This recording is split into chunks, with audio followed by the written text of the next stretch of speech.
stop scroll dulu. Gua mohon, serius, minimal dengerin ini pakai mode fokus. Gua nggak minta banyak waktu loh, cuma beberapa menit. Dan gua berani jamin, topik ini bukan omong kosong motivasi murahan yang biasa lo denger di FYP. Ini soal hidup lo, soal masa depan lo, yang mungkin sekarang lagi lo pertaruhkan tanpa sadar. Gua mau lo jawab satu pertanyaan ini dengan jujur. Dari lubuk hati lo yang paling dalam, tanpa ada filter buat pencitraan di sosmed. Kapan terakhir kali lo ngerasa benar-benar tenang soal duit? Tunggu, gue gak ngomongin rasa seneng sesaat. Bukan rasa seneng karena notifikasi gaji baru masuk tanggal 25. Bukan rasa seneng karena dapet cashback receh dari aplikasi ojol. Bukan rasa seneng karena dapet promo buy 1 get 1. Kopi kekinian. Gua ngomongin tenang yang beneran tenang. Tenang pas lo buka aplikasi mobile banking tanpa deg-degan lihat angkanya. Tenang pas lo mau tidur malam dan mikirin akhir bulan tanpa harus ngitung-ngitung sisa duit di dompet. Tenang pas tiba-tiba ada pengeluaran dadakan. Ban motor bocor, laptop buat kerja rusak, atau orang tua nelpon butuh bantuan medis. Dan lo bisa langsung bilang, "Oke, transfer sekarang." Tanpa harus mikir keras. Anjir, gue minjem ke siapa ya malam-malam gini? Kalau lo harus diem dan mikir lama buat jawab pertanyaan itu, berarti ada sesuatu yang salah. Bukan berarti lo gagal sebagai manusia. Bukan berarti lo anak yang durhaka atau pemalas. Bukan berarti lo kurang doa, kurang sedekah, atau kurang bersyukur sama Tuhan. Kemungkinan besar, lo cuman lagi hidup di dalam sebuah sistem yang makin hari makin brutal. Tapi, jangan buru-buru nyalahin diri lo sendiri. Jangan jadi hakim paling kejam buat diri lo. Karena sebelum lo makin tenggelam dan depresi sama pikiran-pikiran gelap itu, video ini perlu banget lo tonton sampai habis. Detik demi detik. Video ini gue buat bukan buat nyenengin hati lo. Gue gak bakal ngasih kata-kata manis. Gue di sini buat ngebongkar realita yang jarang banget dibahas secara jujur di media sosial. Realita yang sering ditutupin sama filter Instagram dan joget-joget TikTok. Welcome back di channel NetHub Global. Satu-satunya tempat di mana kita nggak akan basa-basi manis ngomongin soal duit dan realita finansial. Coba lihat realitanya sekarang. Makin hari, lo kerja makin capek, kan? Jam kerja makin gak ngotak. Kadang weekend pun masih diganggu bos atau klien. Tekanan mental makin gede. Target KPI naik terus tiap kuartal. Tanggung jawab lo makin banyak, baik di kerjaan maupun di rumah. Tapi anehnya, hidup kok rasanya gak naik level ya. Lo lari kenceng cuma buat tetap di tempat yang sama. Bahkan kadang rasanya lo malah mundur. Hal-hal yang dulu mungkin 3 atau 5 tahun lalu masih bisa lo beli dengan santai, sekarang lo harus mikir 2 kali, 3 kali, bahkan sampai batal beli karena sayang duitnya. Barang yang dulu terasa cukup, sekarang terasa pas-pasan atau malah kurang. Sementara itu, pas lo lagi capek-capeknya istirahat sebentar, lo buka HP. Dan apa yang lo lihat di layar kaca itu? Orang-orang seusia lo atau bahkan lebih muda dari lo, kelihatan hidup enak banget. Si A lagi liburan ke Jepang, foto di Shibuya Crossing. Si B tiap malam nongkrong di kafe, mahal kawasan Senopati atau PIK, pesan minuman yang harganya bisa buat makan lo 3 hari. Si C baru aja pamer tiket konser VIP artis internasional. Si D unboxing gadget terbaru, iPhone seri paling anyar yang kameranya ada 3 biji.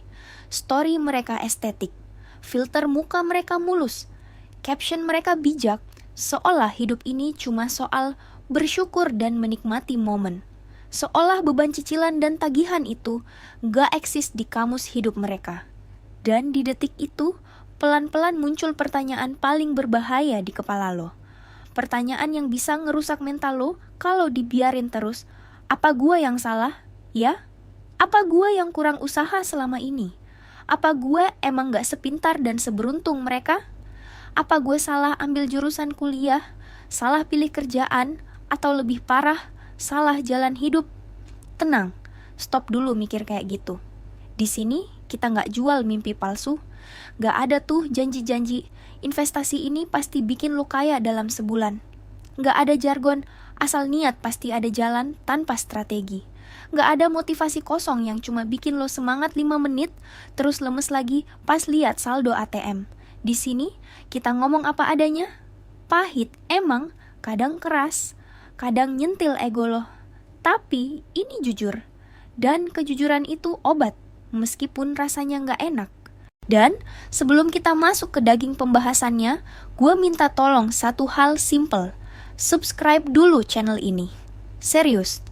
Konten-konten yang berani bahas realita finansial seblak-belakan ini jarang banget lo temuin. Algoritma sosmed lebih suka ngasih lo hiburan yang bikin lo lupa masalah, bukan solusi yang nyelesain masalah. Jadi, subscribe sekarang. Anggap aja ini investasi gratis. Karena insight kecil yang lo dapat hari ini bisa jadi keputusan besar yang nyelamatin hidup lo 5-10 tahun ke depan. Udah? Oke, mari kita bedah. Sekarang kita ngomong jujur-jujuran, girl to girl, atau heart to heart. Lo ngerasa gak sih, pola ini makin kerasa nyata. Makin hari lo kerja, makin keras. Loyalitas lo ke perusahaan udah gak perlu ditanya. Lo rela lembur tanpa dibayar kadang-kadang. Tapi anehnya, duit rasanya kayak tamu yang gak sopan. Dateng cuma buat say hello, terus cabut lagi. Mampir sebentar doang di rekening. Baru gajian tanggal 25.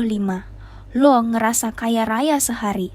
Masuk tanggal 27 atau 28 setelah bayar kos, bayar cicilan motor, bayar listrik, beli kuota, transfer ortu. Saldo lo udah kelihatan menyedihkan lagi. Belum juga masuk tanggal tua, tapi rasanya lo udah miskin duluan di awal bulan. Bahkan parahnya, kadang sebelum duit itu habis secara fisik, rasa cemasnya udah muncul duluan. Kecemasan finansial itu kayak hantu yang gentayangan 24 jam di kepala lo. Terus, buat ngilangin stres itu, lo lari kemana? Lo buka Instagram, lo buka TikTok, niatnya cari hiburan. Tapi yang lo dapet malah racun mental. Isinya pamer, flexing, temen SMA lo pamer mobil baru, selebgram pamer tas branded, orang asing pamer portofolio saham yang ijo royo-royo. Sementara lo, akhir bulan makan mie instan udah bukan lagi pilihan menu karena pengen, tapi karena terpaksa. Itu kewajiban biar bisa survive sampai gajian berikutnya. Dan sambil nyeruput kuah mie instan itu, lo bengong natap tembok kamar kos, mikir, ini gua salah ambil keputusan hidup di mana? Ya, perasaan gua udah ngikutin semua aturan main, sekolah bener, kuliah lulus, kerja rajin, tapi kok hasilnya gini-gini aja? Dan biasanya, di titik terendah ini, selalu ada suara-suara sumbang yang nyalahin lo. Kadang, suara itu datang dari orang lain yang gak tahu susahnya hidup lo. Kadang dari keluarga besar yang taunya cuma nuntut. Kapan nikah? Kapan beli rumah? Kapan ajak mama jalan-jalan? Tapi yang paling jahat, kadang suara itu datang dari kepala lo sendiri. Ah, emang gue yang bego. Salah gue sendiri boros. Gue emang kurang usaha. Kurang kerja keras. Stop. Tahan dulu. Gue mau lurusin satu hal yang super penting sebelum lo makin benci sama diri sendiri. Gue di sini bukan mau jadi motivator bacot di seminar hotel bintang 5 yang teriak-teriak, ayo semangat, mindset adalah kunci. Kerja lebih keras, pasti sukses. Enggak, bullshit itu semua. Kalau kerja keras doang adalah kunci kesuksesan finansial, coba lo lihat sekeliling. Para kuli bangunan yang ngangkat semen di bawah matahari terik, para petani yang bungkuk nanam padi dari subuh, para nelayan yang bertaruh nyawa di tengah laut badai. Kalau rumusnya cuman kerja keras sing kaya, mereka semua udah jadi konglomerat dari dulu. Mereka udah punya jet pribadi. Tapi faktanya, mereka tetap jadi lapisan ekonomi paling bawah. Masalahnya, hidup gak sesederhana matematika anak SD. Gue di sini mau memvalidasi perasaan lo yang selama ini lo pendam. Dengerin baik-baik fakta ini. Generasi Z dan milenial akhir, secara statistik, data, dan realita lapangan memang hidup lebih miskin dibanding generasi orang tua kita di umur yang sama. Ini bukan drama Korea. Ini bukan playing victim generasi manja. Ini bukan alibi buat males-malesan. Ini adalah fakta ekonomi. Dan ini bukan cuman masalah perasaan individual lo doang. Ini masalah struktural. Kita lagi ngadepin musuh yang gak kelihatan tapi mematikan. Namanya inflasi. Coba perhatiin. Inflasi naik terus tiap tahun, gak pernah libur. Harga kebutuhan hidup makin brutal dan gak masuk akal. Harga makanan naik, cabai naik, beras naik, telur naik. Tempat tinggal, jangan ditanya, harga tanah dan sewa makin gila. Transportasi, bensin naik, tarif ojol naik. Pendidikan, UKT kuliah sekarang mahalnya minta ampun. Semuanya lari kenceng kayak atlet lari 100 meter. Tapi gaji kita jalannya santai banget. Kayak lagi jalan sore di taman. Naiknya pelan. Kadang malah diem di tempat, stagnan. Kadang cuma numpang lewat doang kenaikan UMR-nya. Langsung kepotong inflasi lagi. Akibatnya apa? Daya beli kita digerogoti pelan-pelan. Kayak rayap makan kayu. Nggak kelihatan dari luar, tapi dalamnya kropos. Tiap tahun kita ngerasa makin miskin meskipun nominal gaji nambah dikit. Makanya banyak banget dari kita yang ngerasa capek luar biasa, burnout, stres, tapi nggak pernah ngerasa aman secara finansial. Jadi, tolong inget ini. Lo nggak gila, lo nggak lebay, lo nggak kurang bersyukur. Hidup emang lagi disetel di mode hard. Bahkan, buat sebagian orang, modenya udah ekstrim atau survival. Tapi, di titik ini kita juga harus berani jujur sama diri sendiri. Kita nggak bisa selamanya nyalahin pemerintah, nyalahin sistem kapitalisme, atau nyalahin keadaan ekonomi global. Karena meskipun sistemnya emang berat dan nggak adil, banyak dari kita, mungkin termasuk lo dan gue, justru ikut memperparah keadaan sendiri tanpa sadar. Kita sering ngelakuin bunuh diri finansial pelan-pelan. Coba cek kelakuan kita. Udah tahu kondisi gaji pas-pasan, mepet UMR, tapi masih denial. Udah tahu nggak kuat secara finansial buat beli barang mewah, tapi masih maksain gaya hidup biar kelihatan keren di tongkrongan. Udah tahu tabungan tipis setipis tisu, dana darurat nol, tapi tetap bilang, gak apa-apa lah, sekali-sekali, you only live once, YOLO. Hari ini, di video ini, kita bakal bongkar pelan-pelan. Kenapa dompet lo kering kerontang kayak gurun pasir? Dan kenapa semua itu ada hubungannya yang erat banget sama kopi 25.000 atau bahkan 50.000 yang lo seruput tiap pagi sambil bikin story Instagram dengan caption, ini cuma self-reward kecil biar semangat kerja. Sekarang kita bedah pakai logika paling sederhana aja. Gak usah pakai istilah ekonomi makro yang ribet. Gak usah pakai kurva-kurvaan. Coba inget-inget, 10 atau 15 tahun lalu, uang Rp15.000 itu bener-bener duit. Lo bawa 15.000 ke warung nasi goreng, lo bisa dapet nasi goreng spesial, pakai telur dadar atau ceplok. Kerupuknya banyak, suwiran ayamnya melimpah, dan lo pulang dengan perut kenyang sampai besok pagi.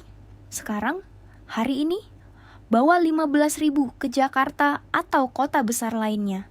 Dapat apa? Paling cuma dapat senyum abang penjualnya doang. Atau dapat nasi goreng polos porsi setengah, tanpa telur. Nilai duit kita jatuhnya parah banget. Dan masalahnya bukan cuma di makanan. Sewa kos naik terus tiap tahun. Listrik naik, token cepet habis, air naik. Kuota internet, ini udah jadi kebutuhan pokok yang harganya lumayan. Transportasi naik, bahkan gaya hidup yang dulu dianggap biasa atau standar sekarang jadi mahal banget. Dulu nongkrong itu cuma duduk di teras temen, beli gorengan, ngobrol. Murah. Sekarang nongkrong artinya harus ke coffee shop. Harus pesen minuman minimal 30 sampai 40 ribu. Harus pesen pastry biar ada temen ngunyahnya. Jajan, ngopi, social life, semuanya makin menguras dompet. Sementara gaji, di atas kertas, mungkin lo ngerasa gaji lo naik. Alhamdulillah tahun ini naik 5%. Tapi di realita, kenaikan itu langsung dimakan sama kenaikan harga barang. Jadi rasanya kayak nggak naik apa-apa. Hampir nggak kerasa dampaknya buat tabungan lo. Artinya apa? Tiap tahun, meskipun gaji lo naik, lo bukan makin kaya. Lo cuma lagi lari sekuat tenaga supaya nggak makin miskin. Lo lari buat ngejar inflasi yang larinya lebih kenceng dari lo. Dan yang paling sadis, yang paling bikin putus asa generasi kita adalah sektor properti. Coba lihat generasi bokap nyokap kita dulu. Di umur 25 atau 30 tahun, mereka mungkin udah punya rumah sendiri. Kecil nggak apa-apa, yang penting milik sendiri. Mereka udah mikir renovasi dapur, nambah kamar. Tanah masih murah, gaji mereka cukup buat nyicil atau beli cash bertahap. Generasi kita, umur 30 tahun, boro-boro mikir renovasi rumah. Kita masih mikir, kontrak kos gue diperpanjang gak ya sama ibu kos? Naik gak ya harganya tahun depan? Atau KPR gue di-approve gak ya sama bank dengan gaji segini? Harga rumah larinya udah kayak roket, jauh banget ninggalin kenaikan gaji kita yang kayak siput. Jarak antara harga properti dan pendapatan rata-rata, gap, makin lebar tiap tahun. Kalau lo cuma ngandelin gaji bulanan standar, tanpa strategi lain, tanpa side hustle, tanpa investasi, mimpi punya rumah itu bukan cuma susah, tapi hampir mustahil. Logikanya nggak masuk. Nah, karena alam bawah sadar kita tahu kalau mimpi-mimpi besar, kayak punya rumah, punya aset, pensiun dini, itu makin jauh dan makin susah digapai. Akhirnya mindset kita berubah. Otak kita nyari jalan pintas buat bahagia. Kita berhenti mikir jangka panjang. Kita jadi apatis sama masa depan. Ngapain mikir jauh-jauh? Belum tentu umur panjang. Ngapain nabung rumah? Gak bakal kebeli juga sampai kiamat. Mending gue nikmatin hidup gue sekarang. Mumpung masih muda. Masuklah kita ke fase yang disebut YOLO, you only live once, dan fenomena healing berlebihan. Kalau sampai titik ini lo ngerasa, anjir, ini gue banget, ini kayak lagi ngomongin hidup gue. Tolong banget tekan tombol like di video ini sekarang. Biar gue tahu kalau gue gak ngomong sendirian. Biar lo tahu kalau lo gak sendirian ngerasain ini.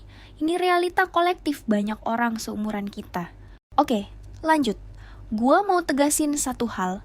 Masalahnya bukan di konsep healingnya. Manusia butuh istirahat. Manusia butuh liburan. Itu wajar. Kita bukan robot, mental kita perlu di-charge. Masalah utamanya adalah healing pakai utang dan denial. Ini yang ngerusak. Ini yang bikin hancur. Coba hitung jajanan kecil lo. Kopi susu gula aren kekinian harganya 25.000. Lo beli tiap pagi sebelum kerja atau siang pas ngantuk. Sehari 25.000. Sebulan udah 750.000 rupiah. Itu baru kopi. Tambah langganan streaming, anggaplah 100 sampai 200.000. Tambah jajan online food delivery karena males masak atau males keluar cari makan murah. Biaya ongkir dan markup harganya lumayan. Tambah barang impulsif yang lo beli di e-commerce cuma karena lucu atau lagi diskon tanggal kembar. Tiba-tiba, kalau lo totalin semua, pengeluaran kecil itu 1,5 sampai 2 juta dari gaji lo hilang begitu aja tiap bulan. Hilang buat apa? Bukan buat investasi saham atau reksadana. Bukan buat nambah skill atau ikut course. Bukan buat masa depan. Tapi buat hal-hal yang cepat habis. Buat air gula, buat tontonan, buat barang yang numpuk di gudang. Dan racun yang paling berbahaya yang jadi wabah di generasi kita sekarang. Pay later dan pinjol. Awalnya, fitur ini terasa kayak malaikat penolong. Wah, bisa beli sekarang bayar nanti. Nolong banget pas tanggal tua. Wah, limitnya gede. Bisa nih ganti HP. Lama-lama, ini bukan penolong. Ini belenggu. Ini rantai yang ngiket leher lo. Lo jadi kecanduan berutang buat konsumsi. Lo healing ke Bali, nginep di villa, makan di beach club, tapi bayarnya pakai pay latte tenor 12 bulan stop. Itu bukan healing, bos. Itu namanya cicilan berkedok liburan. Itu namanya lo lagi menggadaikan ketenangan masa depan diri lo sendiri demi kesenangan 3 hari di Bali. Lo pulang liburan bukan seger, tapi malah makin stres mikirin tagihan bulan depan. Stresnya double. Sekarang pertanyaannya, terus gue harus gimana? Sis, masa gue gak boleh seneng-seneng? Masa gue harus kerja doang kayak kuda? Jawabannya pahit. Dan jawaban ini gak akan viral kalau dijadiin quotes estetik di Instagram, karena gak enak didengar. Tapi ini obatnya. Pil pahit pertama, turunin ego dan gaya hidup lo secara radikal. Lo harus sadar posisi finansial lo. Kalau gaji lo masih UMR atau sedikit di atas UMR, jangan paksa gaya hidup kayak orang gaji 2 digit. Hapus gengsi. Gengsi itu mahal, dan gengsi itu gak bisa bayar tagihan lo. Temen lo ngajak nongkrong mahal tiap minggu? Tolak. Atau cari temen yang lebih pengertian. Lo bakal kelihatan gak asik, tapi lebih baik kelihatan gak asik atau dipandang pelit sekarang daripada kelihatan melarat nanti, pas tua. Pil pahit kedua, tambah penghasilan, bukan tambah gengsi. Fokus energi lo bukan buat mikirin gimana caranya spending, menghabiskan, tapi gimana caranya earning, menghasilkan. Gaji utama lo mungkin cukup buat bertahan hidup, tapi nggak cukup buat jadi kaya. Lo butuh side hustle, lo butuh skill tambahan. Jual jasa, jualan online, jadi freelancer, content creator, apa aja yang halal. Capek? Jelas, lo harus ngorbanin waktu santai lo. Pas orang lain scroll TikTok, lo belajar skill baru. Pas orang lain tidur, lo ngerjain proyek sampingan. Tapi ini satu-satunya jalan buat ngelawan arus inflasi yang gila tadi. Hidup sederhana dulu, bangun fondasi dulu, fokus kumpulin dana darurat, lunasin utang konsumtif, terutama pinjol as pay later. Mulai investasi kecil-kecilan. Tujuannya bukan buat kelihatan sukses di mata orang lain, persetan sama pandangan orang. Tujuannya adalah buat diri lo sendiri. Buat lo bisa ngerasa benar-benar aman. Biar lo bisa jawab pertanyaan gue di awal video tadi dengan senyum. Gue tenang soal duit, karena satu hal yang pasti. Zaman gak akan kasihan sama orang yang sadar, tapi gak mau berubah. Ekonomi gak punya perasaan. Inflasi gak peduli lo lagi sedih atau capek. Kalau lo gak bergerak sekarang, lo bakal kelindes roda zaman. Jangan lupa, kalau lo ngerasa video ini bermanfaat, subscribe NetHub Global. Nyalain loncengnya. Karena di channel ini kita bakal terus bahas realita bukan mimpi palsu. Kita bakal bahas strategi, tips, dan mindset finansial yang beneran bisa dipakai di dunia nyata. Terima kasih udah nonton sampai habis. Lo keren karena udah berani menghadapi realita pahit ini. Sampai ketemu di video berikutnya. Stay smart, stay safe, and see you at the top.